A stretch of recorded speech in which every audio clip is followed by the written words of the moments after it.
On en vient à votre face-à-face, Alain, avec le porte-parole du Parti socialiste, Jérôme Guedj, qui va nous rejoindre dans un petit instant. Mais je voulais quand même vous rappeler, avant de recevoir Jérôme Guedj, député porte-parole du Parti socialiste, que Olivier Faure, quand il était candidat lui-même à Matignon pour devenir Premier ministre, avait dit « Je gouvernerai sans 49.3 ». C'est exactement ce que Sébastien Lecornu a déclaré ce matin. Alain, on se doute que peut-être le Parti socialiste devrait se réjouir finalement que, que Sébastien Lecornu rejoigne Olivier Faure. Bon, d'abord, bonsoir Jérôme Guedj. Bonsoir Alain Duhamel. Ensuite, oui, le Parti socialiste doit se réjouir du fait qu'il y ait une renonciation au 49.3, en tout cas le temps du budget. Mais c'est ce qu'il a fait. C'est ce qu'il a fait en grimaçant un peu, c'est ce qu'il a fait avec des réticences, mais c'est ce qu'il a fait. Il a reconnu que c'était une bonne chose, qu'il le souhaitait et que ça allait se faire. Est-ce que ça veut dire pour autant que ça change tout? Évidemment non, ça change pas tout. Est-ce que ça veut dire que du coup on avance vers un compromis sur les décisions de fond du budget? Évidemment, on n'en est pas du tout là. Mais le fait de renoncer à l'exercice du 49.3, c'est un signal. Et c'est aussi comme c'est un signal d'une volonté de conciliation, de discussion ou de compromis, en tout cas de la part de Sébastien Lecornu. Donc c'est un signal, mais c'est aussi, moi je voudrais insister là-dessus parce que c'est complètement inédit sous la Ve République. C'est la première fois que les parlementaires vont avoir la possibilité, article par article, de réellement faire des propositions, en discuter, prendre des initiatives. On n'a jamais vu ça. Et ben, moi, j'ai vu de près tous les budgets depuis 1958. Et je n'ai jamais vu ça. Jérôme Guedj, vous dites Hourra, vous achetez ou vous voulez toujours plus? Vous êtes encore plus gourmand, si je puis dire. Et il ne s'agit pas de gourmandise en l'espèce, il s'agit de cohérence. Sébastien Lecornu avait indiqué qu'il procéderait à des ruptures sur la forme, dans la méthode et sur le fond. Donc moi, je prends acte de la proposition de rupture dans la méthode, en effet, en écartant le recours au 49.3 qui, en effet, a été utilisé depuis 2022, notamment dans cette situation de majorité relative, par tous les premiers ministres successifs pour faire adopter les budgets. Donc je prends. Mais vous êtes un trop fin connaisseur, vous parliez tout à l'heure de Michel Debré, des institutions de la Ve République pour ne pas savoir précisément que ça ne veut pas dire parce qu'il n'y a pas de 49.3 qu'il peut y avoir une discussion parlementaire sur tous les sujets. Tout à l'heure, je vous entendais, vous disiez les parlementaires, ils vont pouvoir faire tout ce qu'ils veulent. Non, mais voyez, pas tout par ce qu'ils exemple, veulent, je vous prends juste un exemple, Alain Duhamel, mais vous le connaissez par cœur. Moi, comme parlementaire, si je dépose un amendement au budget proposé par Sébastien Lecornu, qui prévoit une dépense supplémentaire. Cet amendement, ça paraît incroyable. Moi, quand j'en parle aux habitants de ma circonscription, ils me disent « mais je ne pouvais pas imaginer une seule seconde qu'un parlementaire était interdit de faire ça, parce que si je dépose cet amendement, il est déclaré irrecevable ». C'est l'article 40 de la Constitution. C'est exactement ce que j'ai expliqué il y a une dizaine de minutes. Je sais bien, mais, non, mais vous avez indiqué, il peut le déposer à condition qu'il mette en face une recette. Non, c'est pas possible. Oui. Si je crée une dépense, et vous voyez, ça s'illustre dans un cas particulier, qui est une des ruptures de fond que nous avons mis sur la table, qui est la question évidemment des retraites, qui continue de préoccuper nos concitoyens. Si, dans le texte initial de Sébastien Lecornu, il n'y a aucun article qui parle de la réforme des retraites ou de la suspension de la réforme des retraites, alors si moi je dépose avec mes collègues socialistes un amendement pour dire juste la proposition de compromis, justement, de dire on suspend la réforme, alors il ne pourra même pas être examiné parce que c'est un amendement qui crée une dépense et qui, par conséquent, sera déclaré irrecevable. C'est la raison pour laquelle je termine mon raisonnement.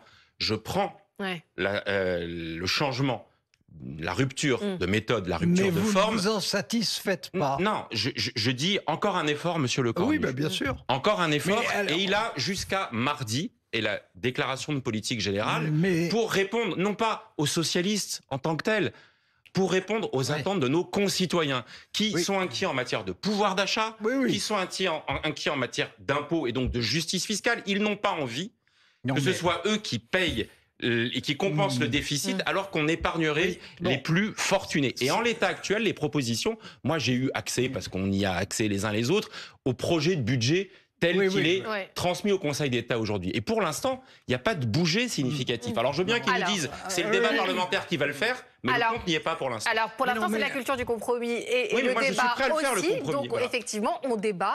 Alain, à votre tour. Oui, c'est évident que le projet de budget qui sera présenté ne sera pas un projet de budget qui satisfera les socialistes, ni d'ailleurs d'autres groupes politiques à l'Assemblée. C'est évident. Mais ce qui est quand même neuf, c'est d'aborder, enfin neuf en tout cas depuis très très longtemps, c'est d'aborder la session budgétaire en disant on peut discuter, on peut améliorer, on peut changer. Et je suis d'accord avec vous. Si on fait la liste que vous avez regardée de près, et puis moi aussi, d'autant plus que c'est public, des propositions, je suis d'accord avec vous.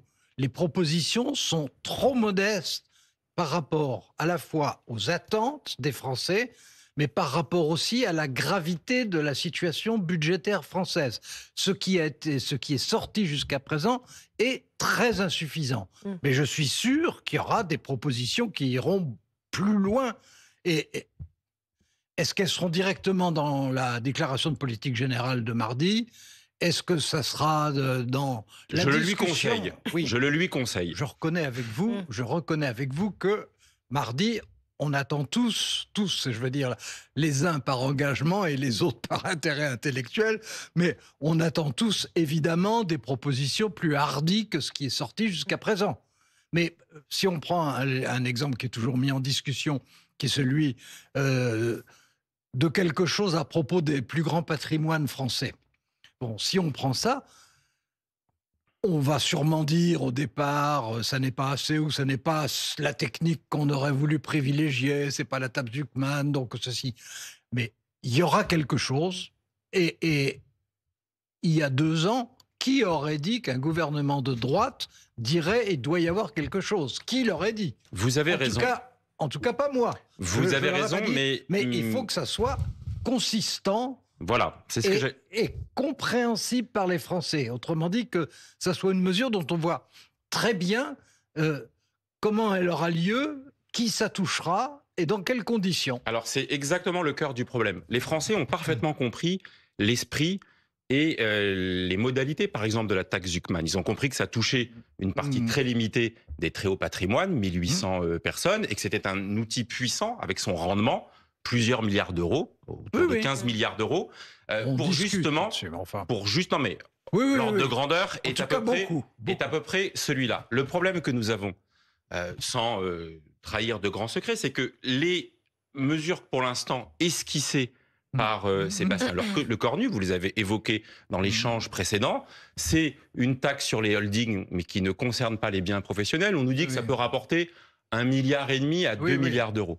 Puis une contribution différentielle sur les hauts revenus. Tout ça est affreusement technique. Je ne suis pas sûr que ce soit bien compris par les Français. Non. Mais allez, tout mouillé, tout ceci peut-être rapporte au maximum 5 milliards d'euros. Donc d'un côté, il y a une augmentation de la fiscalité de 5 milliards d'euros, mais ce qui reste dans le musée des horreurs, pour reprendre l'expression de la patronne de la CFDT, Marie-Lise Léon, et qui pour l'instant sera probablement dans le projet de budget qui va être soumis, c'est le doublement des franchises médicales, c'est l'année blanche qui fait que les prestations sociales, et notamment celles des plus vulnérables, ou les pensions de retraite, notamment des petites retraites, vont être gelées l'année prochaine, donc sans augmentation, c'est la fiscalisation d'un certain nombre de prestations comme les indemnités journalières, donc il y a encore des mesures très irritantes. Donc si d'un côté on ne fait pas un effort suffisant, je termine par là, sur la fiscalité, et qu'on dit par contre, c'est tous les Français, et notamment les classes moyennes et populaires, qui vont devoir contribuer. Le compte n'y sera pas. Moi, je suis pour le compromis. Il va falloir faire des efforts. D'abord, en ce qui concerne la taxe sur les grands patrimoines, il faut que ça ressemble à quelque chose et que tout le monde comprenne, que ce soit de préférence pas trop compliqué techniquement, et qu'en tout cas, ce soit compréhensible. Et qu'on voit bien ce que ça représente comme nouveauté, parce que c'est une nouveauté. C'est quand même... on peut toujours dire c'est un trop petit pas, ça se discute, mais c'est un pas. Et c'est une innovation. Pour le reste, c'est évident qu'il y a 10. il y a 50 problèmes à régler et à améliorer. Et que si on prend la liste de ce qui, pour l'instant, a été rendu public, c'est évident que ça n'est pas suffisant et que ça n'est pas compréhensible par les gens. Mais je suis persuadé que là-dessus, il y aura des accommodements, j'en suis sûr. Je pense qu'il y en aura déjà dans le discours de politique générale. Parce que le Cornu, je veux dire, il sait négocier. Bon, il sait bien où il en est. Il a bien vu les réactions. Dans les réactions, je fais aussi la part du théâtre, y compris chez les socialistes, qui ont été finalement presque les plus ardents dans leur mécontentement. Mais évidemment, il y a aussi une part de théâtre, comme lui a utilisé une part de théâtre en faisant son annonce à la télévision ce matin. Mais je répète, ce n'est qu'un début. Il va y avoir des négociations. Et l'idée qu'il faut arriver à un compromis, c'est qu'il y ait des pas faits de chaque côté. C'est pas simplement un Premier ministre avançant à cloche-pied et malgré lui dans une direction. C'est tout le monde acceptant de faire un compromis. Mais vous y compris. Mais pour, bien, une raison simple, bien sûr. non, mais pour une raison simple, vous le rappeliez tout à l'heure, quand les socialistes, avant la nomination de Sébastien Lecornu, après que François Bayrou ait été renversé, les socialistes ont revendiqué, je mets des guillemets, d'exercer la responsabilité à Matignon. Oui. Mais ils l'ont pas fait de manière hors sol. Ils ont dit, nous voulons construire un compromis sur la base de nos propositions et nous crédibilisons la volonté de construire ce compromis déjà en s'engageant à ne pas recourir au 49.3. Donc cette culture du compromis, nous l'avons. Et nous ne sommes pas des défenseurs ardents ou des monsieur plus par principe. Nous avons mis des propositions. C'est intéressant parce que le débat, c'est intéressant. Le débat s'est organisé sur autour des propositions que nous avions mis sur la table à Blois, aux universités d'été du PS. Et moi, j'y ai travaillé tout l'été à ces propositions. Donc je les connais par cœur avec mes collègues. Alors, je me permets... Je n'en doute pas un instant, puisque c'est vous. Le contre-projet... C'est autour des propositions socialistes, mais parce que on est les réceptacles des attentes de nos concitoyens. Disons que pour quelqu'un qui n'est pas très engagé à gauche, ce sont des contre-propositions dont on se dit qu'il faudrait quand même tâcher de trouver un compromis à propos de ça. Alors, j'avance dans le débat, puisque si jamais le compromis n'est pas trouvé, vous le disiez il y a un instant, Alain, eh bien, on va aller vers une probable dissolution. Est-ce qu'il faut mieux, effectivement, faire des compromis, accepter un mauvais budget pour, effectivement, ne pas laisser peut-être le Rassemblement national arriver largement en tête des législatives? Qu'en pensez-vous, Alain? Moi, je pense que c'est une des dimensions évidentes de ce qui peut se passer. S'il n'y a pas de budget, la probabilité, pas la certitude, mais la probabilité d'une dissolution est grande. Et si ce n'était pas la dissolution immédiate et qu'il y a une dernière tentative avec un autre Premier ministre, ça ne changerait rien. Donc, non, parce qu'il ne va pas prendre Olivier Faure, donc ça ne changerait rien. Donc, il faut avoir en tête l'hypothèse de la dissolution. C'est pas du tout, là, on n'est pas dans de la politique fiction. C'est, je dirais presque aujourd'hui, je le regrette personnellement, mais enfin, c'est pas la question. Je dirais qu'aujourd'hui, c'est presque la probabilité que tout ça se termine par une dissolution. S'il y a une dissolution, c'est évident que le Rassemblement national avancera. Je ne dis pas qu'il aura tout gagné, mais il avancera. Et s'il avançait, s'il était au gouvernement, si ça lui donnait une dynamique présidentielle, parce que s'il arrive au gouvernement un an et quelques mois avant la présidentielle, ça va être la distribution des cadeaux de Noël, évidemment, pour être populaire, utiliser toutes les ressources, etc. Et donc, ça signifie qu'une dissolution, c'est un pas important vers ce qui peut être une victoire finale à l'élection présidentielle. Et que ça, je vous dis que c'est, en tout cas, c'est ce que je pense, c'est un facteur qui est un facteur absolument essentiel et qui doit vraiment peser très lourd dans les discussions. Autrement dit, je pense que la dissolution, il faut la vivre, et les socialistes les premiers, selon moi, évidemment, mais il faut la vivre comme une des conséquences, non seulement les plus directes, mais presque les plus automatiques d'un échec du compromis sur le budget. Un échec du compromis sur le budget, pour moi, ça mène à la dissolution, et la dissolution, ça mène à une nouvelle avancée du Rassemblement national. Et à ce moment-là, je pense qu'il y a un certain nombre de gens, dont peut-être vous, qui regretteront à ce moment-là de non pas avoir avalé un projet de budget qu'on leur proposait, mais de ne pas avoir été assez loin dans l'exercice peu français, malheureusement, du compromis. Oui, mais là, vous êtes déjà, Alain Duhamel, dans l'inversion accusatoire de dire s'il y a une dissolution, ce serait de la faute des socialistes qui n'auraient pas accepté. Comme vous l'avez dit, il faut que chacun fasse la part du chemin. Je l'ai peut-être pensé, mais je ne l'ai pas dit. Non, mais... Oui, mais sauf qu'on voit bien se dérouler ou se développer éventuellement cet argument en disant attendez, au nom de la stabilité, du risque politique, du risque économique ou social, alors il faut que vous soyez responsable. Enfin, moi, je tords le cou à cet argument. La dissolution, il y a un an, c'est pas les socialistes qui l'ont décidé, c'était une décision folle. Et le tapis qu'a fait François Bayrou, tout à l'heure vous disiez c'était pour organiser sa sortie avec panache, mais c'est quand même elle qui a organisé une forme d'instabilité et de difficulté dans la période. La stabilité, depuis 2024 et la dissolution, la stabilité, elle est là tous les jours. Comme le temps file, on ne va pas refaire le film. On va pas refaire le film. Je dirais même en réalité depuis 2022. Depuis 2022. Vous avez raison, parce que c'est à ce moment-là que la culture du compromis c'est pas développée. Absolument. Moi, je vous donne mon sentiment en une phrase. Je trouve que vous allez un peu vite en besogne. Je ne crois pas que la censure qui pourrait arriver... Alors, il y a deux moments possibles. Au moment de la discussion de politique générale, si jamais c'est vraiment trop faiblard, pour reprendre... Ça n'est pas le plus probable. Moi, en tous les cas, je souhaite qu'on puisse aller dans la discussion budgétaire, mais je préfère dire à cet instant que nous n'avons pas pris notre décision au Parti socialiste. Nous attendons le contenu de la discussion de politique générale. Nous nous sommes réunis cet après-midi. On est un parti démocratique. On a nos instances, le Bureau national. Pour l'instant, nous avons constaté qu'il y avait un bouger sur la méthode, mais pour l'instant, pas de bouger sur le fond. Donc, Sébastien Lecornu, il a 72 ou 96 heures encore pour nourrir, après ses dernières consultations, pour pouvoir avoir ça. Moi, je ne souhaite pas, évidemment, qu'il y ait une dissolution.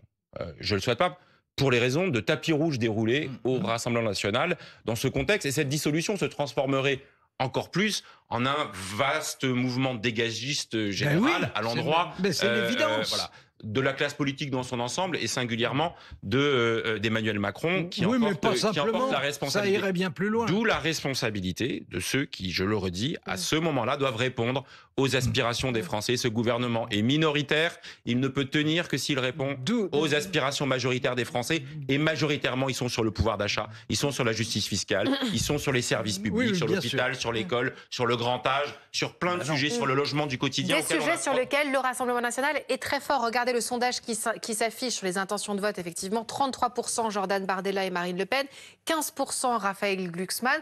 Alain Duhamel, vous avez une grande expérience politique. Si jamais c'était Jordan Bardella face à Raphaël Glucksmann, à votre avis, comment est-ce que le duel s'afficherait ?